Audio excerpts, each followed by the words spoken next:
One side of the faith is to receive blessings. ஆண்டவர்கிட்ட ஆசீர்வாதங்களை பெற்றுக்கொள்வதற்கு, ஆண்டவரிடத்தில் நம்முடைய வாழ்க்கையில் முடியாதவைகளை முடிய செய்வதற்கு, நம்முடைய சூழ்நிலைகளை மேற்கொள்வதற்கு விசுவாசத்தை பயன்படுத்துகிறோம்.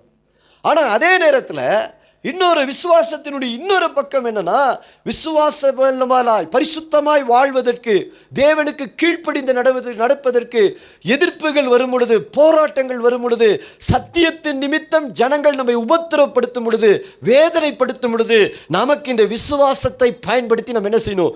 ஜெயிக்கணும். நான் ஒன்று கேட்குறேன், இன்னைக்கு காலை வேளையில் எத்தனை பேர் நீங்கள் ரட்சிக்கப்பட்ட பொழுது இருந்த விசுவாசம் இன்னைக்கு உங்களுக்கு இருக்கு? விசுவாசத்தின் நிமித்தம் நமக்கு என்ன வரணும்? உபத்திரம் வரணும். அதுதான் விசுவாசம். அப்படின்னா நீங்க சரியான விசுவாசத்தில் வாழலன்னு அர்த்தம்.